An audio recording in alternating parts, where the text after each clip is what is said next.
रिवायत में है कि यमन में एक कबीला आबाद था जिसका सरदार हातिम ताई था। अब हातिम ताई की सखाफत से दुनिया का कौन सा आदमी है जो नावाकिफ है। रसूलुल्लाह सल्लल्लाहु अलैहि वसल्लम के जमाने में कुछ लोग जब कैद होकर आए और आप अलैहिस्सलाम को ये पता चला कि इन कैदियों में हातिम ताई के कबीले की एक खातून भी है, तो हुजूर पाक सल्लल्लाहु अलैहि वसल्लम ने इरशाद फरमाया कि खातून को रिहा कर दिया जाए। खातून को जब रिहाई की खुशखबरी सुनाई गई तो उसने ये कहकर आजाद होने से इनकार कर दिया कि मेरे साथ कबीले के दूसरे अफराद भी हैं। आप अलैहिस्सलाम ने पूरे कबीले को आजाद फरमा दिया और माले गनीमत भी वापस कर दिया, और न सिर्फ अपनी तरफ से इनाम और इकराम से नवाजा बल्कि बनफ्से नफीस सरहद तक छोड़ने के लिए तशरीफ ले गए। हातिम ताई की सखावत के ज़िम्न में एक किस्सा बयान किया जाता है कि रोम के बादशाह की दरबार में एक दिन हातिम ताई की सखावत का तज़किरा था। एक शख्स ने बताया कि हातिम ताई के पास एक बेहतरीन उम्दा नस्ल का घोड़ा है जो हवा की रफ्तार से दौड़ता है। खूबसूरत इतना है कि जो भी उसको देखता है बस देखता ही रह जाता है।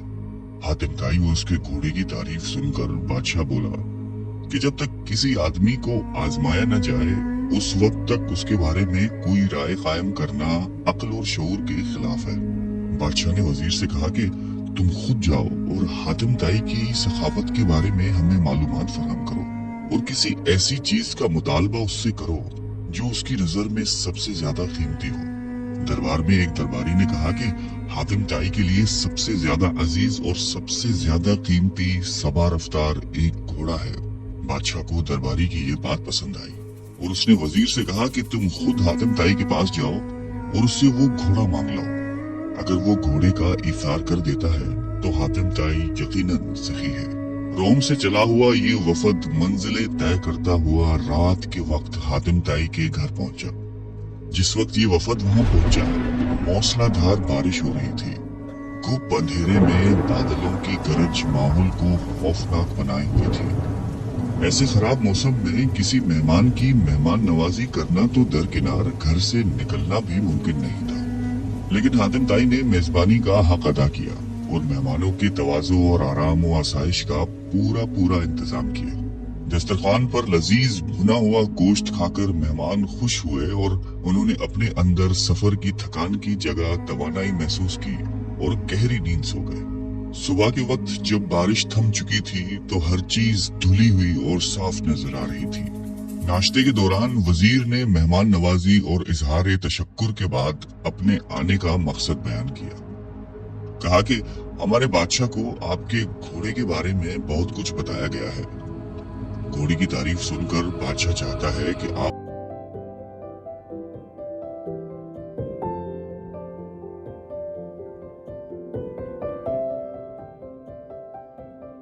अपना घोड़ा बादशाह सलामत की खिदमत में नजर कर दे। वजीर की बात सुनकर हातिम अफसोस के साथ हाथ मलने लगा और बहुत अफसरदा होकर बोला, अगर आप घोड़ा ही लेने आए थे तो ये बात आते ही मुझे बता देनी चाहिए थी, लेकिन अब मैं मजबूर हूँ इसलिए कि मेरा प्यारा घोड़ा इस दुनिया में नहीं है। आपको तो पता है कि पूरी रात तूफानी बारिश बरसती रही। मेरे लिए ये मुमकिन नहीं था कि चरागाह या किसी और जगह से कोई जानवर मंगवा सकता, लिहाजा मैंने अपने घोड़े को ज़ब्ह कर दिया और उसी का भुना हुआ गोश्त दस्तरखान की जीनत बना था। वजीर हातिम ताई की ये बात सुनकर हैरान रह गया। बादशाह सलामत को जब ये सारा वाकया जाकर सुनाया तो उसने भी हातिम ताई की सखावत की बड़ी तारीफ की। कबीला बनी तय के सरदार हातिम ताई के बारे में यूं रकम है कि एक बादशाह ने हातिम ताई की इतनी शोहरत सुनी कि बादशाह ने महसूस किया कि उसकी शोहरत, उसका नाम और उसकी इज्जत हातिम ताई से कम है। बादशाह का दिल बुग़्ज़ और हसद से भर गया। उसके दिल में ये विस्वसा आ गया कि जब तक हातिम जिंदा है मुझे हातिम से ज्यादा इज्जत और शोहरत नहीं मिल सकती।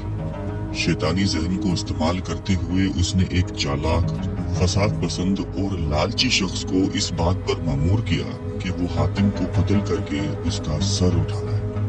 किराए का ये दहशतगर्द और कातिल शख्स अपने तरकश को तीरों से भरकर और तेज धार तलवार को मयान में रखकर हातिम ताई के मुल्क की तरफ रवाना हो गया।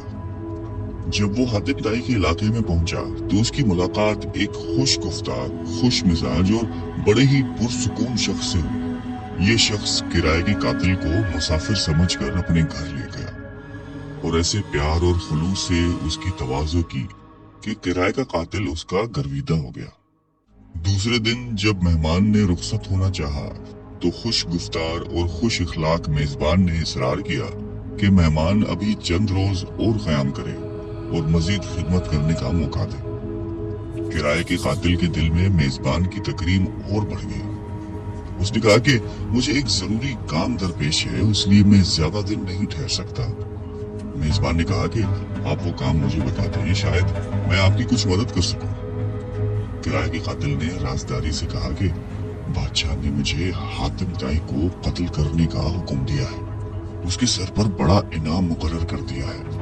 अगर आप हातिम ताई को जानते हैं तो मुझे उसका पता बता दें। ये सुनकर मेजबान मुस्कुराया और आजिजी के साथ झुककर कहा कि मैं हातिम ताई हूँ, आप अपना काम शौक से पूरा कर सकते हैं, क्योंकि अगर ये काम आप इसी वक्त पूरा नहीं करेंगे तो फिर लोग देख लेंगे और वो मज़ामत करेंगे और आप इनाम से महरूम रह जाएंगे। हातिम की ये बात सुनकर किराए का कातिल अपने मेजबान के पैरों में गिर गया। उसने अपनी तलवार और तीरों से भरा हुआ तरकश फेंक दिया और कहा कि ऐसे मुअज़्ज़ज़ सरदार के जिस्म पर फूल मारना भी गुनाह अजीम है। सखावत के बारे में एक मजलिस में हुजूर कलंदर बाबा औलिया रहमतुल्लाह अलैह ने फरमाया कि एक शख्स हुजूर सल्लल्लाहु अलैहि वसल्लम की खिदमत अक़दस में हाजिर हुआ और उसने अर्ज किया कि या रसूल अल्लाह, मुझे शहद चाहिए। आप अलैहिस्सलाम ने फरमाया कि उस्मान के पास चले जाओ। जब ये शख्स हजरत उस्मान रज़ी अल्लाह ताला अन्हु की खिदमत में पहुंचा तो वहाँ बहुत सारे ऊंट बैठे हुए थे और गेहूं की बोरियां लादी जा रही थी। उस शख्स ने देखा कि एक बोरी का मुंह खुल गया और उसमें से चंद किलो गेहूं जमीन पर गिर गई।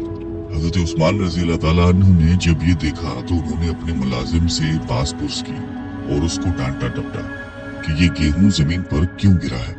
आने वाले शख्स ने ये देखकर वापसी का फैसला किया और फिर आप अलैहिस्सलाम की खिदमत में हाजिर हुए और फरमाया कि या रसूल अल्लाह, मुझे शहद चाहिए।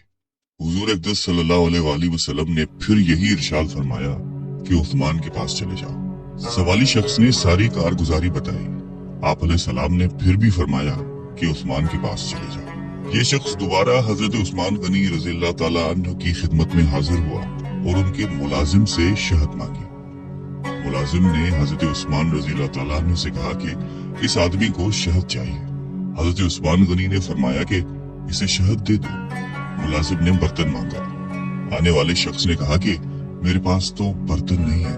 मुलाजिम ने फिर हजरत उस्मान गनी रज़ी अल्लाह ताला अन्हु से अर्ज किया कि हुजूर, इसके पास तो शहद लेने के लिए बर्तन ही नहीं है। हजरत उस्मान गनी ने फरमाया कि शहद का कप्पा उठा दो। आने वाले शख्स ने कहा कि मैं कमजोर आदमी हूँ, इतना ज्यादा वजन तो उठा नहीं सकता। मुलाजिम फिर हजरत उस्मान गनी रज़ी अल्लाह ताला अन्हु के पास गए और कहने लगे कि आने वाला शख्स बहुत कमजोर है और इतनी शहद उठा नहीं सकता। हजरत उस्मान गनी रज़ी अल्लाह ताला अन्हु को मुलाजिम की बार बार मगाफलत पसंद नहीं आई। जरा तेज लहजे में फरमाया कि ऊंट पर लाद कर दे दो और आने वाला शख्स ऊंट पर शहद लेकर चला गया। ये वाकया बयान करके हुजूर कलंदर बाबा औलिया रहमतुल्लाह अलैह ने फरमाया कि मुझे इस बात पर हैरत है कि हर मुसलमान दौलतमंद बनना चाहता है, लेकिन कोई आदमी हजरत उस्मान गनी रज़ी अल्लाह ताला अन्हु के तर्ज अमल को इख्तियार करना नहीं जानता। ये पैगंबराना औसाफ और तर्ज फिक्र जब बंदे के अंदर मुतहरिक हो जाते हैं तो वो देख लेता है कि कोई शय बराह रास्त मौजूद नहीं, हर चीज का वजूद अल्लाह की हाकमियत पर है। सारे जहानों का बादशाह अल्लाह ही है। इंसान जिंदगी में जिस चीज को हासिल करना चाहता है तो जरूरी ये है कि उस चीज से मुतल्लिका लोगों की सोहबत अख्तियार की जाए।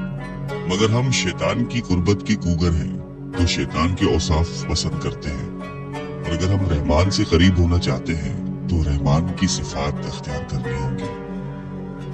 अगर आप भी अल्लाह ताला की कुर्बत अख्तियार करके कायनात में मुमताज होना चाहते हैं तो अल्लाह की मखलूक की खिदमत कीजिए। बिलाशुबा मोहब्बत रखने वाले लोग अल्लाह के दोस्त होते हैं और दोस्त पर दोस्त की हमेशा नवाजिश होती है। اللہ ताला आपको और मुझे सखावत की सिफात अता फरमाए, आमीन।